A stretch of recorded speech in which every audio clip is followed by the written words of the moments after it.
There's gotta be a better way to learn economics because I don't understand any of it. Mr. President, you're coming with me until someone explains product markets. Okay.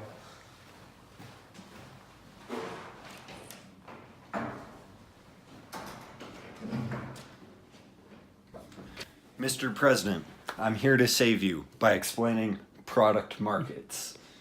Okay, one thing you need to remember, no matter what the market type is that to find how much you produce, you always go to where the marginal revenue is the same as the marginal cost. Okay, so the first product market type is perfect competition. And for this one, you have to go to the market, find where your supply and demand curves meet, and that point is called equilibrium. So once you find equilibrium, you take that point to the firm, and that point at the price is going to be where your marginal revenue, your demand, your average revenue, and your price all stand on this one line. After that, you can find your firm's individual marginal cost and average total cost. And when the average total cost meets Mr. Darp over here, then you're in break even.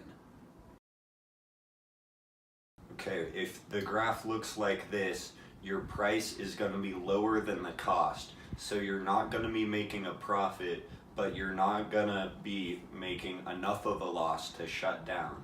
When this happens, some firms will shut down. When firms leave the market, the supply decreases, which causes the price to go up and the firm to go back to equilibrium. If the firm is operating like this, where the average total cost and the average variable cost are both higher than the price, then it should shut down.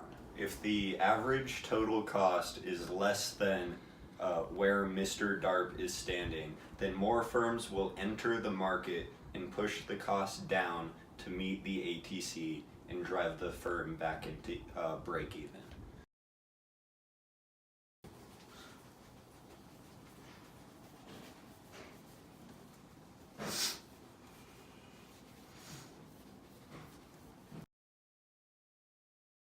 The second and third type of product markets are monopolistic competition and monopolies. As you can see, they have the same graph. And one important difference about this is that there's no DARP line like there was in the last one, because here we have demand is separate from marginal revenue, and that's due to the law of diminishing marginal demand. So here our firm is currently in break even because we're producing here at Q1 where the marginal revenue and the marginal cost meet, so we go down to our quantity line.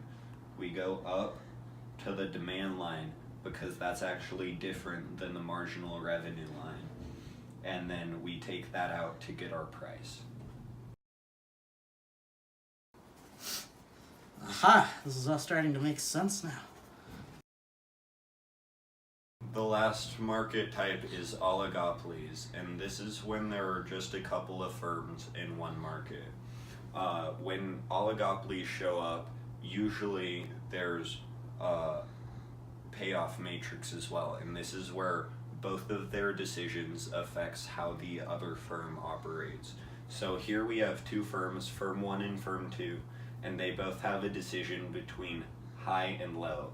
So in this first quadrant, we can see that if firm 2 chooses high and firm 1 also chooses high, then firm 2 will make $5,000 and firm 1 will make $25,000. So when it's two numbers, it's always going to be the side number first, and then the firm on top will be the second number. So by looking at this, we can see that the best choice for both firms is going to be to both choose low, because they're going to be both getting 5,000.